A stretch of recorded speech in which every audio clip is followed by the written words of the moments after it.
Hello and welcome. Are you ready to really boost your vocabulary? Today, we are going to dive into 25 super important words that will give you a major advantage on your standardized tests. So, let's get right into it. To make these words way easier to learn and remember, we've broken them down into 5 simple groups. We'll kick things off with words about thinking, then we'll get into words about causing harm, bad behavior, and then some words with opposite meanings. We'll wrap it all up with a few final really useful terms. All right, let's jump right into our first section, which is all about thinking and judging. These words are absolutely essential for expressing your ideas clearly and for making really strong arguments, not just on your tests, but in everyday life too. First up, we have 2 words that are all about being clear. Delineate means to describe something very, very precisely. Like when a teacher delineates the instructions for a project, explaining every single detail so there's no confusion. Then we have definitive, which means something is final and there's no room for debate. When a judge makes a ruling, that's a definitive decision. It's the last word on the matter. Now, this slide shows you the perfect contrast. A definitive answer is super clear, right? Well, a cryptic message is the total opposite. If something is cryptic, it's mysterious and really hard to figure out. Think of a riddle or a secret code. That's a cryptic message. So to keep it simple, definitive is clear and cryptic is confusing. So these next 2 words are all about how we make decisions. A criterion is basically a standard you use to judge something. For instance, when you're buying a new phone, one criterion might be battery life, another might be the camera quality. Then, using evidence, you deduce a conclusion. To deduce something is to figure it out using logic. So if you see muddy footprints in your kitchen, you can deduce that someone walked in with dirty shoes. Okay, let's switch gears and move on to our second group.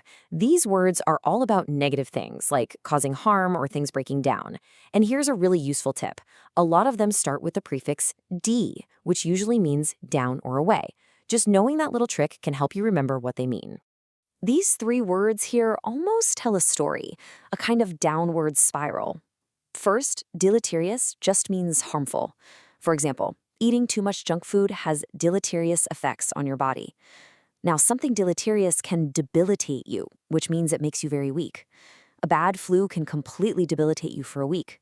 And if that weakness continues, something can degenerate, which means to break down or get worse over time. Now, here is a really powerful word, decimate. It means to destroy a huge part of something. For example, an insect infestation could decimate a farmer's crops. A disease could decimate an animal population. It always implies a really large, terrible amount of destruction. And what's really cool is the history of this word. See the deci in decimate? It's just like the deci in decimal, and it comes from the Latin word for 10. It used to mean literally to kill 1 out of every 10 soldiers as a punishment. But today, the meaning is much bigger. It means destroying a very large portion, way more than just 10%. Kind of cool, right? Our last 2 words in this group are about harming someone, but not in a physical way. To defame someone means to damage their reputation by spreading lies about them. It's really an attack on their character. And to delude someone is to trick their mind, to make them believe something that isn't true.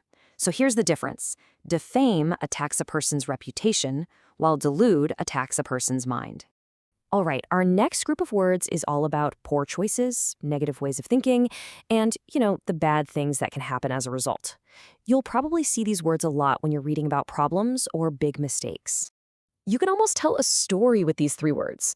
So if someone is culpable, it means they are guilty. They deserve the blame for something bad that happened. Now, that culpable person might get involved in debauchery, which is just wild, out-of-control behavior. Think lots of partying and doing things you shouldn't. This whole lifestyle is what you would call decadent, which describes a state of moral decay, when society's values are breaking down. Now, let's talk about a type of person. A cynic is someone who is really suspicious of other people. They pretty much believe that everyone is just selfish and only looks out for themselves. A cynic might say something like, "Oh, he's only helping you because he wants something in return." The opposite of a cynic would be an idealist, someone who believes in the good in people. Oh, this is a great comparison between a feeling and a result. A really big challenge, like studying for a massive exam, might daunt you. That means the size of the challenge makes you feel a little scared or overwhelmed. But if that project goes completely and totally wrong and everything fails, well, that's a debacle. A debacle isn't just a small mistake, it's a complete, often embarrassing disaster. Okay, so in this next section, we're going to look at two sets of words that are basically opposites. First, we'll talk about words that mean less or not enough, and then we'll flip it and look at words that mean proper or doing things the right way. So these three words are all connected to the idea of less. A dearth means there's a lack of something, there's just not enough. For example, in a small town, there might be a dearth of good restaurants. To curtail is an action. It means to reduce or cut something short. You might have to curtail your free time to study more. And finally, cursory describes an action done too quickly and without enough care. If you give a report a cursory glance, it means you just skimmed it really fast without reading the details. And now for the opposite idea, words about being proper. To be decorous means to be polite and behave in a way that is correct and in good taste for a situation. You know, like having decorous table manners at a fancy dinner. Now, showing deference is a bit different. It means you show respect to someone, maybe an elder or a boss, by going along with their wishes or decisions. Okay, pay close attention to this slide because this is really important for your pronunciation. It's super easy to mix up deference and difference. They sound a little alike, but they mean totally different things. Deference, with that E sound at the beginning, deference, is about respect. Difference, with that I sound, difference, means things are not the same. Let's try them again. Deference and difference. See, that tiny sound makes a huge difference. All right, let's wrap this all up with our last three words. Now, these don't really share a common theme like the other groups, but trust me, they are all very useful words to have in your vocabulary. To culminate means to reach the final and most important point of something.